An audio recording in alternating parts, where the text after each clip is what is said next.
CBI விசாரணை கேட்கறவங்க ஆசைப்படுறவங்க முதல்ல உண்மையா நியாயமா நேர்மையா நடக்கணுமா இல்லையா, சிபிஐக்கு ஒழுங்கா ஒத்துழைக்கணுமா இல்லையா, அப்படி நம்ம முதல்ல சில நியாயமான கேள்விகளை டிவிக்கு கட்சிக்கிட்டே கேட்போம். வாங்க ஆரம்பிக்கலாங்களா. என்னுடைய ஃபர்ஸ்ட் கொஸ்டின், கரூர் சம்பவம் செப்டம்பர் 27ஆம் தேதி சாட்டர்டே நடந்தது இல்லையா? முதல்ல அது கரூர்ல பிளான் பண்ணிருந்த மீட்டிங்கே கிடையாது, திருவாரூர்ல தான் டிவிக்கு பிளான் பண்ணிருந்தாங்க. அதை ஏன் திடீர்னு கரூருக்கு மாத்தினாங்க? ஏன்னா அந்த செப்டம்பர் 27ஆம் தேதிக்கு 2 நாள் முன்னாடி கரூர்ல நடந்த திமுக 30 விழாவுக்கு வந்த மக்கள் கூட்டத்தை விட எங்களுக்கு அதிகமான மக்கள் கூட்டம் வரும்னு போட்டி போட்டு கூட்டம் நடத்த தானே? இல்ல உண்மை காரணம் இது இல்லைன்னு டிவிகேவால சிபிஐ கிட்ட நிரூபிக்க முடியுமா?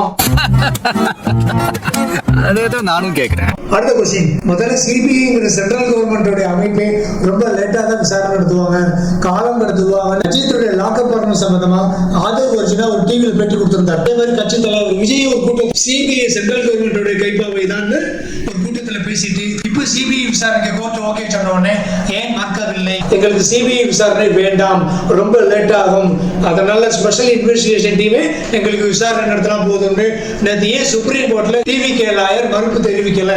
சிபிஐ விசாரணை எங்களுக்கு வேண்டாங்கிறதுக்கான உண்மையான ரீசனை டிவிகே தலைவர் விஜய் அண்ணா சிபிஐ கிட்ட நேர்மையா சொல்ல தயாரா? இல்ல எங்க விருப்பத்தை மீறி தான் சிபிஐ விசாரணைக்கு அனுமதி கொடுத்திருக்கு, சிபிஐ விசாரணை வேணும்னு சொன்ன 2 பெட்டிஷனர்கள் அவங்க ஃபேக், அவங்க விருப்பமே இல்லாம பெட்டிஷன் கொடுத்திருக்காங்க, அதனால அவங்க பெட்டிஷனை கன்சிடர் பண்ண வேண்டாம், எங்களுக்கு சிபிஐ விசாரணை வேண்டாம்னு உங்களால உங்களுக்கு ஆதரவான ஜட்ஜ்மெண்ட்டுக்கே எதிராக நீங்க அப்பீல் பண்ண முடியுமா? இப்ப கூட உங்களுக்கு கெட்டு போகலாம்.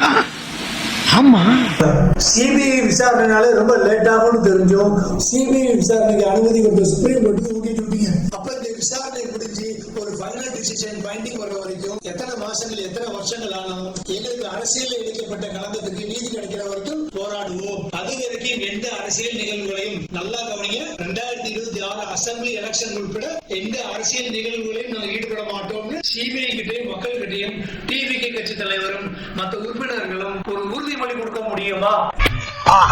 போட்டாண்டா நங்கூரத்தை. அடுத்த டிவிகே கட்சி நிர்வாகி ஆதவ் கிருஷ்ணா நேற்று டெல்லியில ரிப்போர்ட்டர்ஸ் கிட்ட பேசும்போது விஜய் ரொம்ப லேட்டா வந்தாருன்னு ஒரு பயங்கரமான இமேஜ் பர்பஸா கிரியேட் பண்ணிட்டாங்க.